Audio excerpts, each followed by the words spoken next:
দর্শক, শরীয়তপুরের ডাকাত দলের এলোপাতাড়ি গুলিতে আহত হয়েছেন অন্তত 4 জন। পরে স্থানীয়দের গণপিটুনিতে প্রাণ গেছে ডাকাত দলের 2 সদস্যের।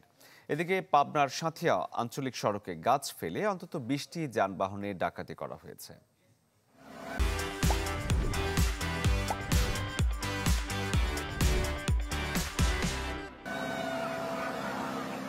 শুক্রবার রাত 11টা শরীয়তপুর শহরের রাজগঞ্জ এলাকায় ঢোকে একদল ডাকাত। তাদের উপস্থিতি টের পেয়ে ধাওয়া করে এলাকাবাসী। এ সময় কীর্তিনাশা নদীতে স্পিডবোট নিয়ে পালানোর চেষ্টা করে ডাকাত দল। এলোপাতাড়ি গুলি ও হাত বোমা ছোড়ে ডাকাতরা। এতে গুলিবিদ্ধ হয়ে আহত হন 4 জন। তাদের মধ্যে আশঙ্কা অবস্থায় 2 জনকে পাঠানো হয় ঢাকায়। ডাকাতির খবর দ্রুত ছড়িয়ে পড়ে সামাজিক যোগাযোগ মাধ্যমে। মসজিদে মসজিদে করা হয় মাইকিং। মুহূর্তেই শত শত মানুষ ঘিরে ফেলে ডাকাতদের। 8 জনকে আটক করে গণপিটুনি দেয় বিক্ষুব্ধ জনতা।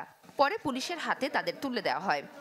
গুলি সরার পরে অহান্ত না ওরা বাঁচতে না পারে আবার পিছনে ব্যাক করছে। পিছনে ব্যাক করে হীরাবাড়ার ওই জায়গায় ধরা খাইছে। বোট নিয়ে যাইতেছে, তখন ইট পাক্কেল মারছে লোকজনের, পরে গুলি চালাইছে ওরা। পিঠে মানে 2 জন মনে মারা গেছে সম্ভবত। লাস্টে যে 2 জন আনছে ডাকাতদের 7 জনই ধরা বসে ওই জায়গায়।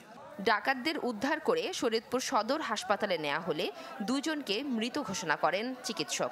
7 জনের মধ্যে 5 জন আশঙ্কাজনক অবস্থায় আসছে, তাদেরকে প্রাইমারি চিকিৎসা দেওয়া হয়েছে এবং তাদেরকে ঢাকায় রেফার করা হয়েছে। আর 2 জন অলরেডি আমরা তাদেরকে মৃত পেয়েছি। এই ডাকাতিতে ব্যবহৃত যে অস্ত্রটি, সেটা আমরা ইতিমধ্যে অস্ত্রটি উদ্ধার করতে পেরেছি, সেটা আমাদের কাস্টডিতে আছে। আর আমরা এই ডাকাতিতে ব্যবহৃত যে স্পিডবোট আছে সেটাও আমরা জব্দ করতে সক্ষম হয়েছি আর কি। মাদারীপুরের রাজারচর এলাকায় ডাকাতির চেষ্টার সময় স্থানীয়দের প্রতিরোধের মুখে পালিয়ে শরীয়তপুরে এসেছিল ডাকাত দল।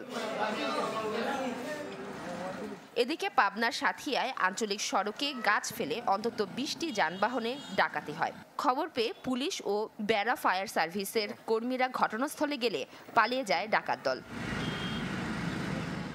মাফতুহা মিলি, চ্যানেল 24।